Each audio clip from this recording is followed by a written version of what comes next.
Hey everyone, for today's episode on Soaring Over Barriers, we're going to be hearing from one of our English program graduate students and what they had to overcome. I'm Nicola, your host. I initially started with paper airplanes as part of the student advising program. Now I am one of the podcast hosts and also an English program tutor. Being from a conflict affected area means that war and conflict can be present and they can present some very large barriers. On top of this, learning English from someone across the world from you adds its own unique challenges. Have you ever wondered how a previous paper airplanes English student overcame the challenges that came their way? In today's episode, we will hear from a graduated paper airplanes English student and how they overcame obstacles such as conflict and war. It's my pleasure to again have Najla, who is an English program graduate student, on today's episode.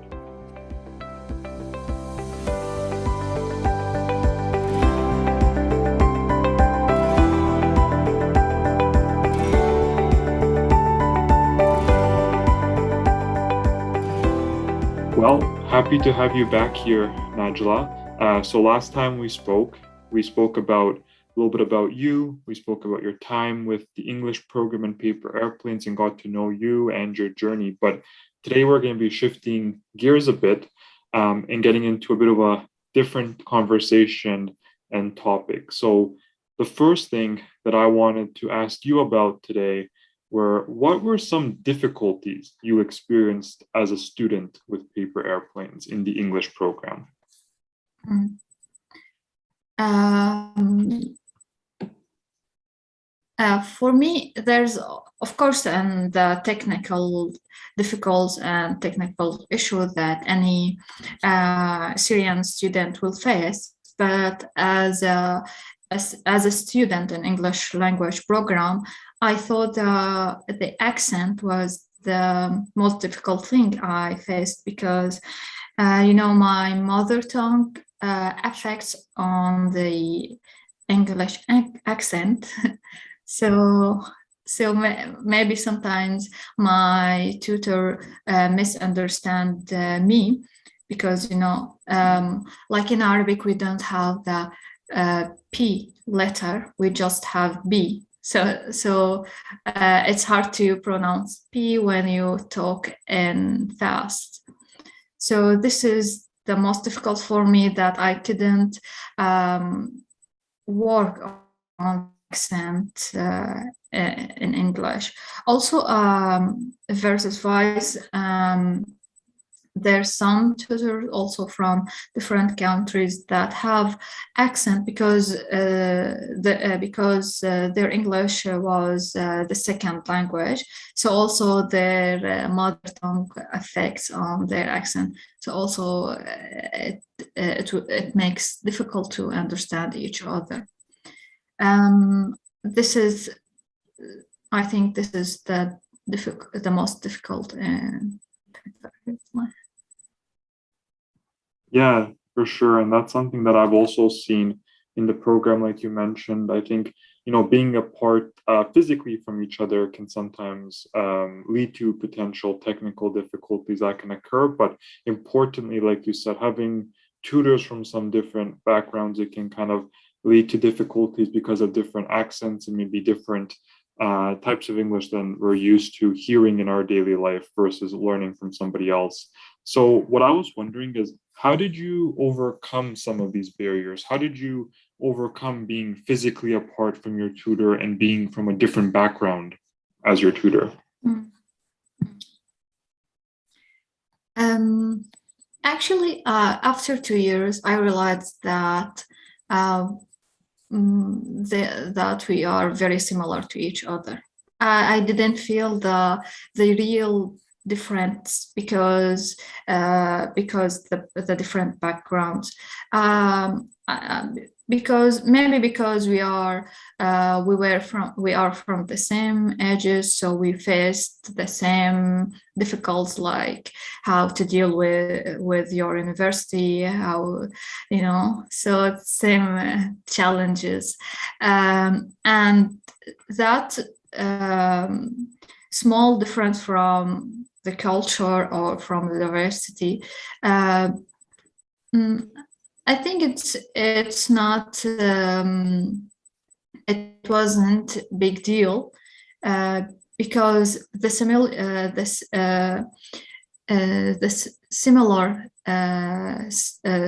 things are bigger than the differences. So it's for me. I got tutor from India and Grace. From UK and USA, also from South Africa and Russia, so and Ghana also. So really from different places, and we all have the same, as a youth we have, or as a young we have the same goals, like we care about education, we care about community, we care about we also have the same for me and my tutor Ariel, we have the same taste in movies, so most of the lessons were just talking about movie that we loved. Definitely. So, I mean, you've experienced so many different tutors from so many different countries all over the world. But if you get beyond the surface level differences, like being from a different country, there's lots of similarities, really. And like you said, the similarities are bigger than those differences, whether it's being similar age or having a similar point in your education or in your career. There's lots of things you can bond over, or even special interests outside of school and work. Lots of things you can connect over and kind of really build those stronger bonds when you get to know each other at a deeper level. Definitely. So what I was wondering then next, kind of building off of that, is, was your education affected by war and conflict while you were a student? And if it was, how was it affected? Uh, mm, affected in my education with paper airplane or with my university? You can talk about both if you like. Okay. For my university, I was forced to stop studying for 2 years because the crisis, before I returned and 2013. And because the crisis, I believe that I didn't I hadn't good education, because the quality of education and the crisis time was is delicate, or it's slowed down. It's not it's not in a good level. So if you want to have a good education, you have to work on yourself, and you have to read, you have to find good resources, and you couldn't depend on just your school or your university. Okay. For the journey with paper airplane, I think the word effects on the journey, just because the difficulties with electricity and the internet and these challenges. Yeah, wow, that was very insightful. And learning about how you had to pause school and your education because of the conflict. That's not an easy thing to do. And even paper airplanes, since it is online, having those electricity issues come up sometimes can make it more difficult to connect with your tutor or somebody across the world. Yeah, of course. Thank you for sharing that. And building off of that, what barriers do you feel that a war or a conflict pose to somebody that is pursuing education? Yeah. As I mentioned before, students face challenges during the crisis, and nowadays the economics statement, because the the priority for any students nowadays change to become to search for work and to make money more than to search for a good education, because you need to live before you want to have the good education.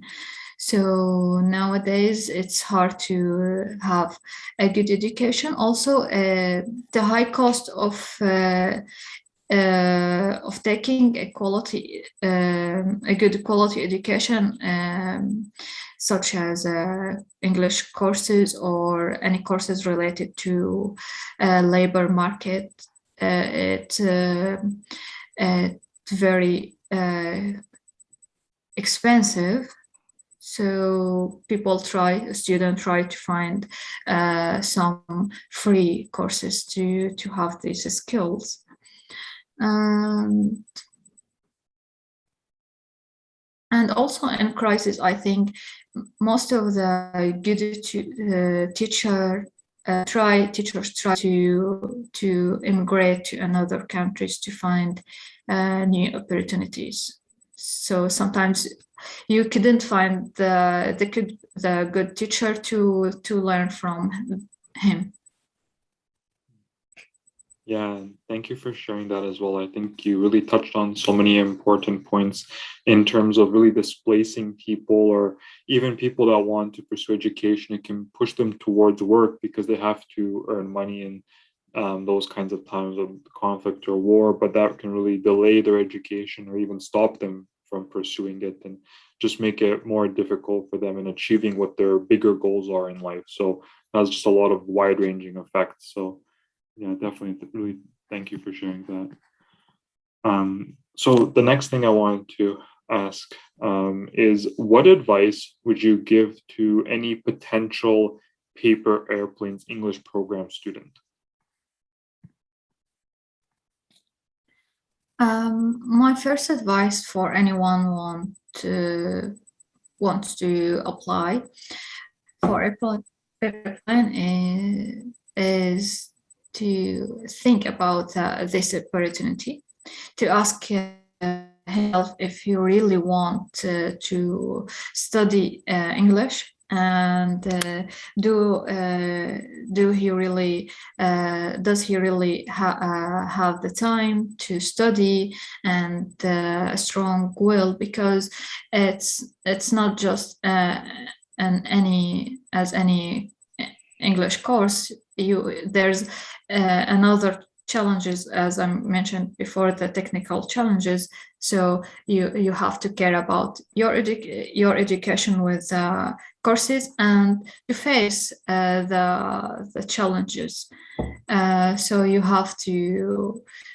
So you must have a strong will in this situation, and you have to work hard, because there are volunteers help you and give you your time. So you don't you shouldn't waste their time also. But in the end, everyone will gain a lot of new skills and improve English skills, or any program. If any program with paper airplane, you will of course improve your skills, and you will meet new people. Also, we don't mention before that paper airplane give you a lot of sessions about scholarship, about how to make your CV, or to meet people have had scholarship, and to ask them So there's a lot of benefits with being a student with a paper airplane. Yeah, even though really being part of the English program or paper airplanes in general, any of the programs, it might mean hard work and motivation are needed, and you're going to need to put that time in. It's very rewarding in the end. Not only is it really worth it to really improve your English skills, but all the other opportunities that arise from being part of that network, whether it's opportunities for future schooling or opportunities for the career, or even just the opportunity to make friendships with other people around the world. There's so much you can gain if you're willing to just put a little bit of that hard work into it. Yeah, of course. And as we so anyone be afraid from this program, just take the chance and apply for paper airplane. Yeah, for sure. I think that's a great message to share. And as we get to the end of today's discussion, do you have any closing thoughts you wanted to wrap up with?